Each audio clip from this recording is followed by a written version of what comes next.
teach us about talking. It has a lot to teach us, Sister Isaiah, about our tongue. And the word which proceeds from our mouth.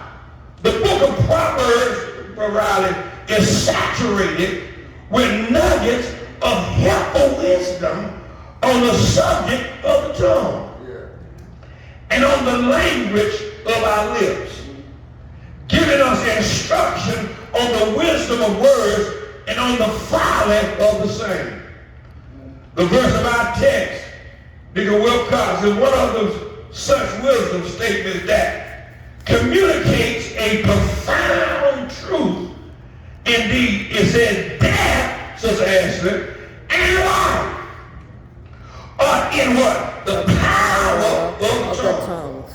And those who love it, amen, love the chatter, will eat the fruits thereof. You see, in this pericope, in this scripture, the term tongue is not talking about that little pink tornado coming from our mouth. Amen. It's talking about our everyday language, our everyday verbiage. Amen. It's talking about, amen, our normal talk. Amen. It's not talking about that little small muscle or that organ out of my. The term tongue is used because without the tongue, amen, we can't understand your communication.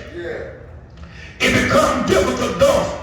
The importance and the mention of the tongue still, the focus is on the words that you're saying. The words that you're saying. Amen. Words are powerful. Amen. I said words are powerful. Yes. We had this old cliche coming up as a child, and once I got grown, we said it, but it didn't make much sense, and it wasn't true. It said, sticks and stones might broke my bones. But what? That's a lie. Words hurt. Sure. And sometimes words are so piercing to the soul that you'll never forget how somebody said something to you.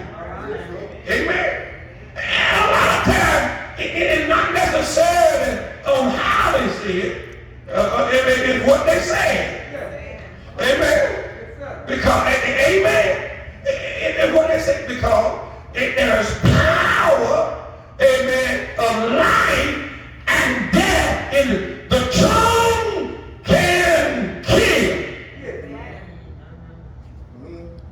How many folk have you killed with your tongue? Amen. How many folk have you assassinated with your mouth? And some of the folk you didn't even know. But you go by what they say. Amen. That's I heard. True. That's true. And somebody told me. Are y'all talking? I tell folk all the time, if you want to know anything about me, ask me. Ask keep Milton singing. Ask after he singing. Amen. And if it ain't your business, I'm going to tell you, that ain't none of your business. And it's going to be rightly so. Or y'all don't talk to me. Amen.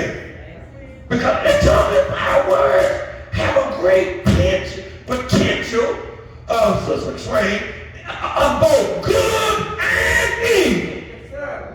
And words have actually a creative force and inventive energy. Words are influential. They are transformative.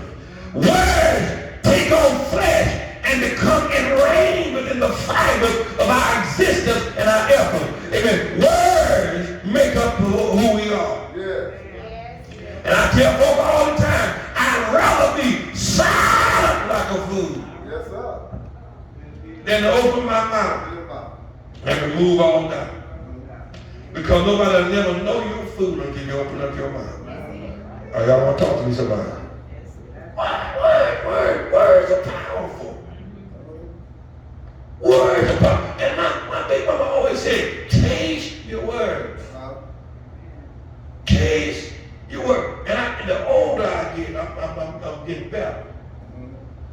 because so that's that time I've been, what people say, abruptly honest. Amen. Amen. I've been abrupt. I just came out with it. Amen. Amen. Right. I just came out. I didn't think about it. Just came out with it. Amen. Even though it's the truth, but it hurt them. Yeah. Amen. That's why Sir Marshall didn't tell Sister Ring she was lying. She said, I don't remember that. That lady tell folks I ain't agreeing with Jay. Amen. I don't remember. I can't recall that. I don't know anything about that. Amen. Amen. You ain't got to go along. You ain't got to go along with stuff just to get along. Can I get with it? And you ain't got to go along. Word can either affect you in a positive or a negative way. Amen. Pastor Lucas and I, we always call each other on every Sunday morning. Amen. To share, amen, what we're preaching for the day. He's always excited. He said, big brother, you on your way down that road? I said, I'm already here. He said, my members told me that they saw you yesterday. You did a good job at the funeral. See, some of Reverend Lucas's members was first cousin with Sister Marshall. Amen. The Lawsons. Amen. Right. And there's a heap of them that do travel along. Amen. And they were here yesterday. They didn't sit on this side. Amen. Pray they sat on that side. By the brother sitting there right now. And this is what he was sharing when he was going to dig. I want you to hear that because you. Amen. And this is what he said. He was sharing. I'm looking to share his message with me this morning. He said, no, his message is, if it hadn't destroyed you, it can't be restored. Amen. If it hadn't destroyed you, it can't be restored. He said, now, all attacks are not bad. He said, man, you know this to be true. He said, all attacks are not bad. Because what attacks on your life do is, number one, they identify your enemy.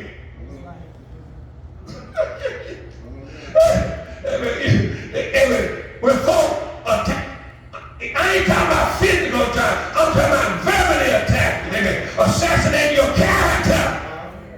It just goes to show you who your haters and who your enemies really are. Some folks, they don't fist fight you, but they sure scandalize your name.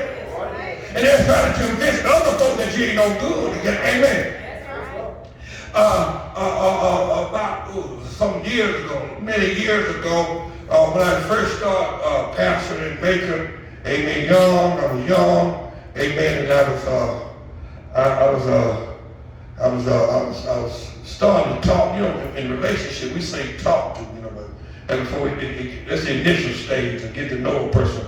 And me and this young lady was talking, and her mother was a doctor. She directed weddings and everything, and they were going to do this Cinderella wedding at the auditorium in Macon. I said, man, and we talked about it. I said, I would love, amen, to come and see how that is, amen. She said, come on. She said, come to the way. It was her cousin, first cousin was getting married. Her mom was directing it. She said, we're going to set, amen, the auditorium looked like fairyland, amen. And so I was there, and then I started seeing some people that I knew, and one of them was my first cousin's ex-wife. And so she saw me with this young lady, and her mother was directing the way we were walking, and so I saw, she said, she said, I'm going to take you to your seat, but you just feel free, sit where you want to sit at. She said, okay. Then I saw them talking, these two first cousins talking.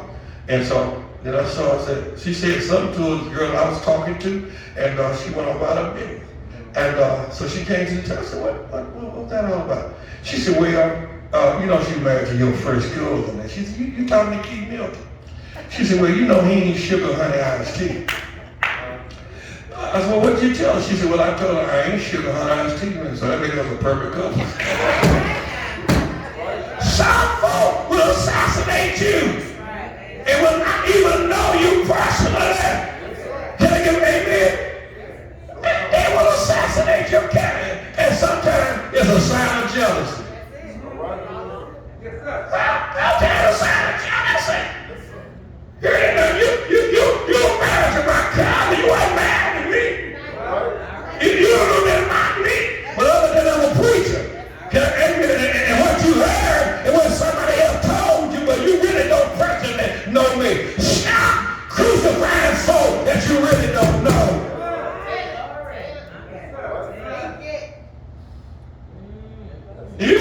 a person, get to know them for who they are. Stop going back what you heard, what somebody told you, and they say. So many people are in the graveyard now of what they say.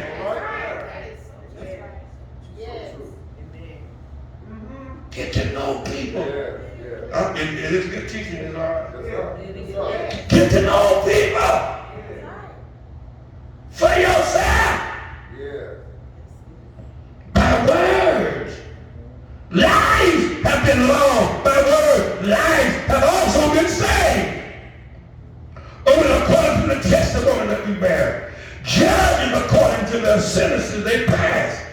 Teachers according to the doctrine that they expound upon. Preachers according to the message that they proclaim.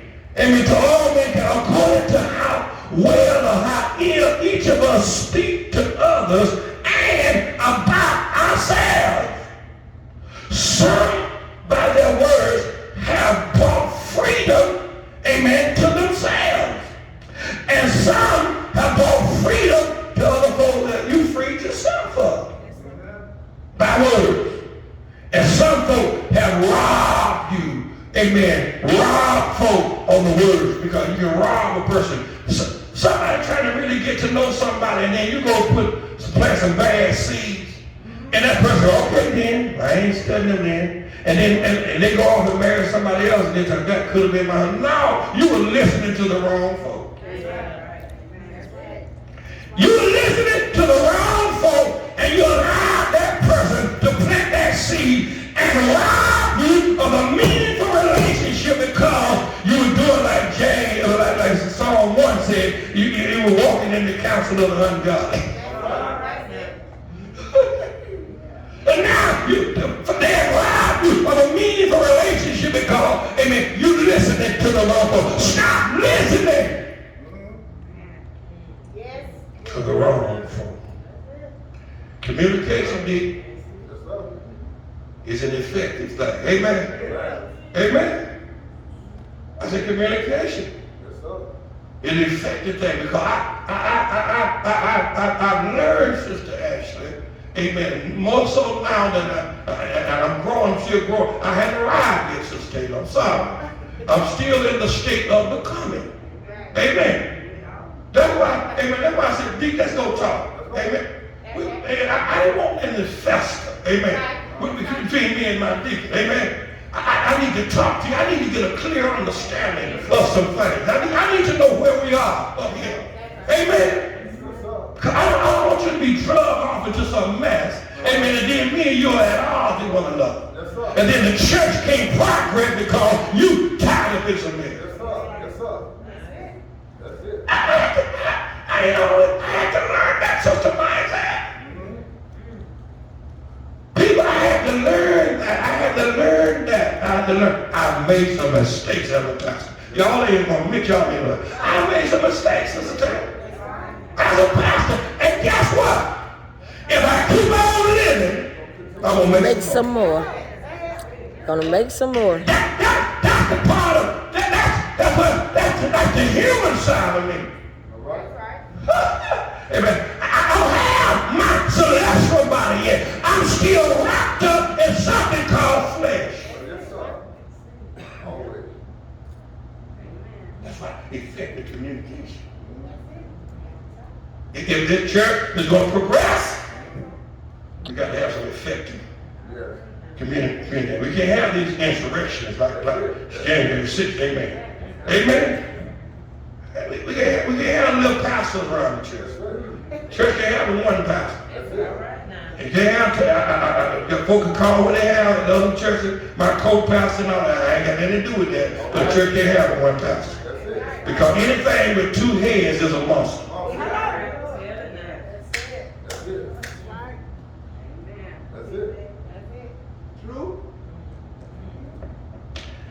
I went to Houston, Texas with Reverend Pastor Ray. I always refer to him, I'm sorry. Pastor Ray, he meant so, you know, Sister Taylor. We were together all the time. I drove for him in the convention. We went to Sober. And let me tell you, I wish I remember. I think the church is called Springfield in Houston, Texas. We visited that church, and in Texas, the churches are big. Amen. a membership of like 4,000. That's just a normal size. Because they got a lot of mega churches. Amen. There are a lot of mega churches in Houston, Texas. But this man in the heart of Houston, Texas, had a beautiful church, beautiful sanctuary, and built a $4 million senior citizen building. Amen. He only had 250 members. That's crazy, man. I'm passing like 600 or 700. And you did all of this. He said, well, let me see. He said, first of all, Pastor, God don't count numbers. He made numbers count. I wish y'all let me teach this. I'm not trying to compare Midway to Friendship. I'm not trying to compare the New Pleasant Grove, Bethlehem, and all these other churches. I'm not trying to compare you to that. I'm just trying to use the few that God has entrusted in my hand and let Him lead me, and you follow, we'll get somewhere. That's right. You know they doing this, so what? I'm not in competition with nobody but myself.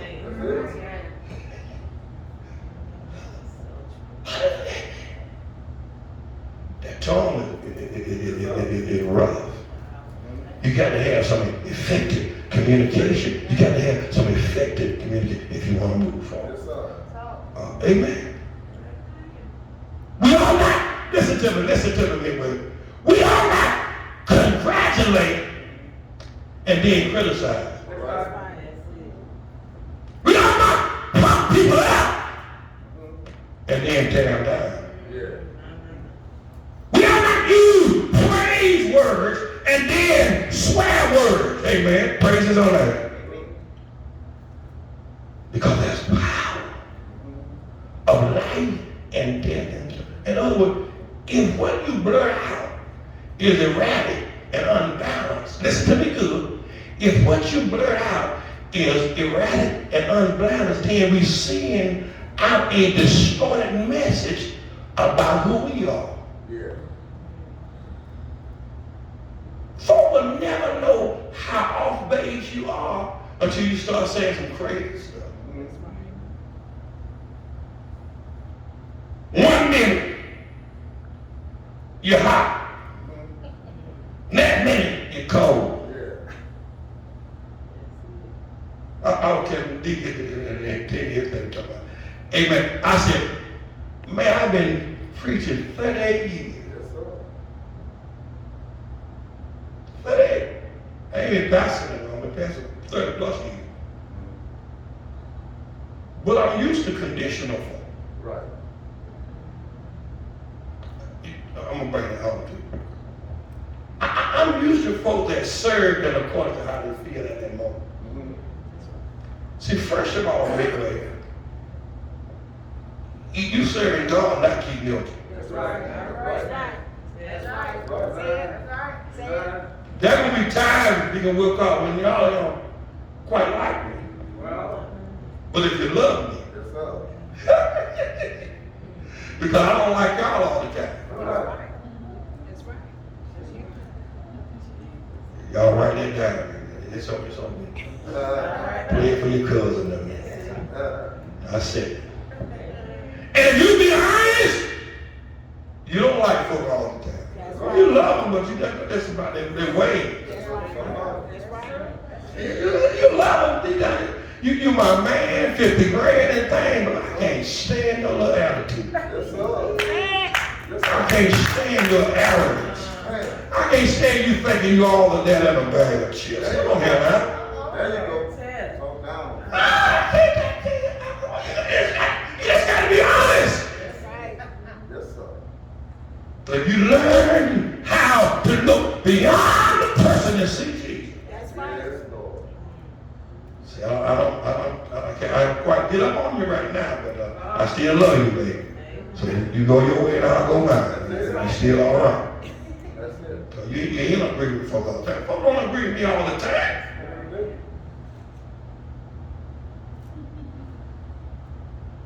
I wrestle sometimes.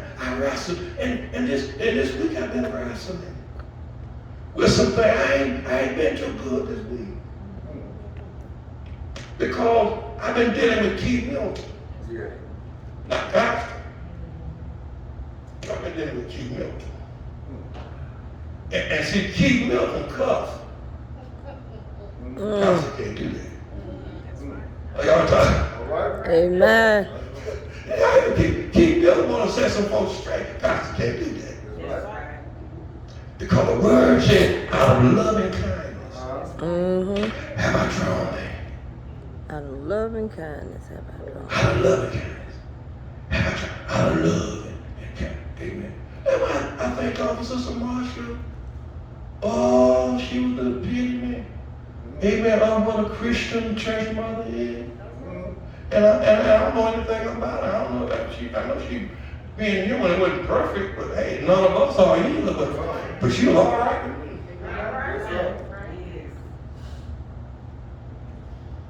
I know she always opened the door. I always welcome that.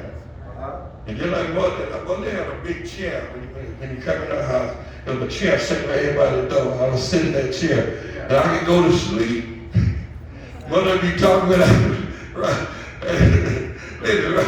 your mom be talking when I go to sleep, she be talking when I wake up. But I love her because she was real. She was sometimes. That's right. I was telling Sister Copfield, I know I'm getting a little off base, but I'm going to go on fix. I only have this meeting with you. I was telling Sister Copfield yesterday, I said, I remember when Mother's son died. And that night, it was a son that died. I was preaching something that night. And the church was, I think I was in that Salem and Ambrose. I don't know why I was preaching somewhere. And I came by her house, I'm going to go out here, I'm going to go out and pray with her. And she was ready for church. I said, oh, she said, Daddy's supposed to be picking me up. I said, I came out and pray for you and everything. She said, well, I had a little black car when I first came out here.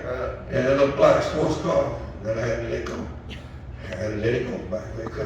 But the Lord blessed me again. And sometimes you have to let go. I ain't so proud and so stuff. You have to let go. I couldn't afford it no more. Sister Lewis said, you ain't come out here, a little sporty black car. And I stepped out of that little black car. So I went by to get Mother there. She was ready for church. I said, Mother, your son died. They told me, yeah, man. And I prayed with her and everything. And she said, I just go with you. And I said, no, you said Sister Daisy Clarkfield is going to pick you up. Big one always told me that.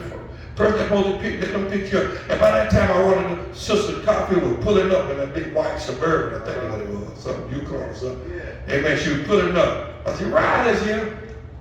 So that Sunday, Mother said, he didn't want me to ride in his little car.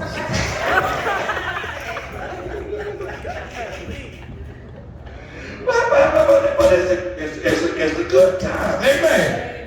Amen. Words are powerful. Words are powerful because what it does is share, it show folks your character. See, when you two-faced, amen, folk gonna know it. And they gonna put that label on you. All right. When you lie, folk gonna call you, yeah, that's lying songs. You gonna have to check stuff out, amen. Some folks tell me, say, you know the same local folk like that. They tell you, so you got to check it out. Yeah. Because they'll get the little stuff and run with it.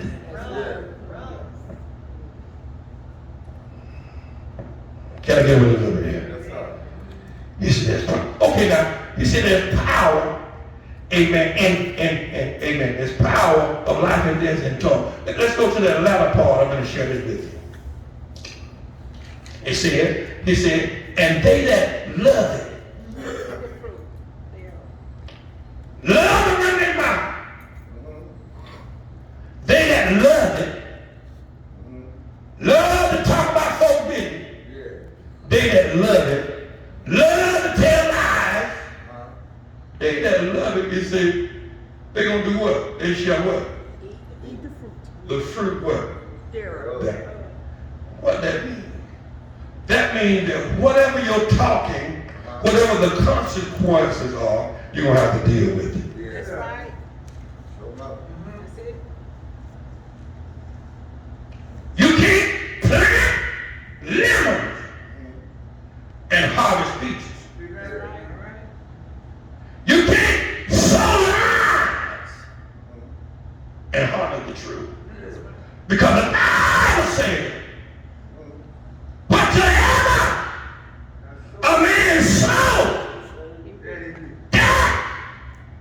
Shall. And that word shall is absolute.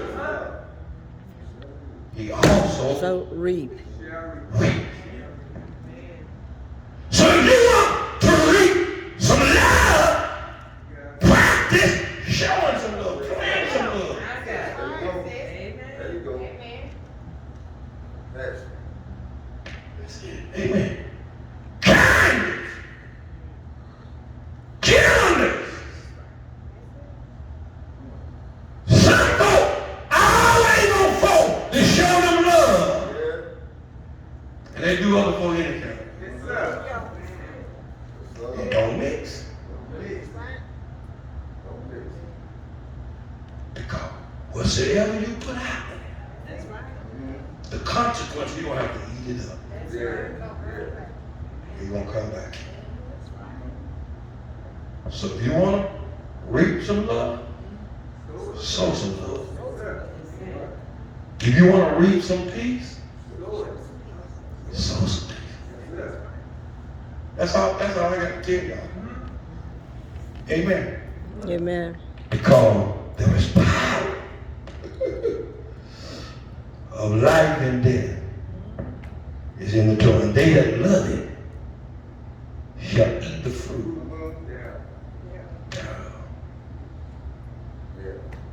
If you want folk, you want some friends, practice being friendly.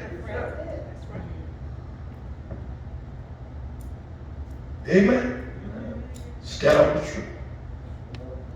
And in many ways for you. God bless y'all.